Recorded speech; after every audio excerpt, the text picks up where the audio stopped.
өзүмдүн коомчулуктан келип аткан арыздарга жоопту тактап алгым келип атат да. Сиз өзүңөрдүн ишиңерге байланыштуу.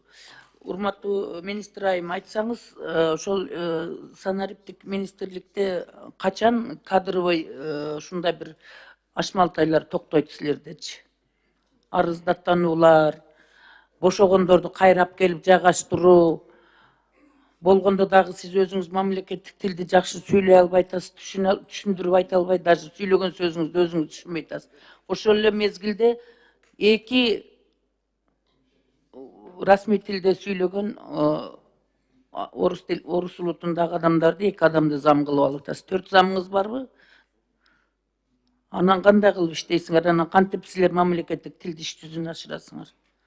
Ошол эле мезгилде Имановдун убагында президенттин түзүлгөн комиссиянын негизинде санариптик министрликти карап, бир топ адамдар коррупциялык схемада аралашкан деп Генералдык прокуратуранын сунушу менен кызматтан бошогон адамдарды кайра сиз азыр ишке алып кайра келтирип атат экенсиз. Ошондуктан мага ондогон арыздар бүт облустардан келип атат, сиздин тармагыңыздын иштеген кызматкерлерденчи.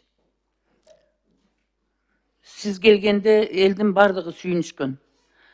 Жакшына конкреттүү реформаны жүргүзөт. Ошол мурдагы Имановдун убагындагы коррупциялык мафияларды түп тамырынан бери жок кылат десе, Имановдун жасаганын кайра сиз азыр калыбына келтиргенге аракет жасап атасыз. Кандай түшүнсө болот ушуну? Кадр бардык маселени чечет. Эгер кадр ордунду таппаса, анан кантип оңолот, иш алдыга жылат? Жооп бериңизчи. Сиздин сурооңуз чоң рахмат. Мен өзүм кыргыз тилин бара-бара үйрөнүп жатам. Ар бир күнү мугалим менен үйрөнүп жатам. Менимче абдан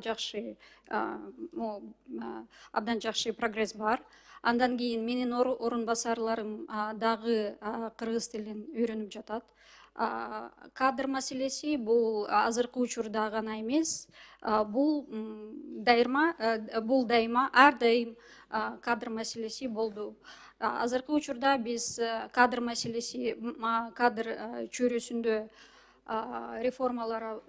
реформаларыбыз өткөрөбүз. Санарип тештирүү менен дагы ар кандай иш чараларды өткөрөбүз. Тестирование менен андан кийин маалыматтык тутум иштеп жатабыз, өткөрөбүз. Сиздин жооңузга мен канаттанган жокмун. Мен конкреттүү суроо бердим да сизгечи.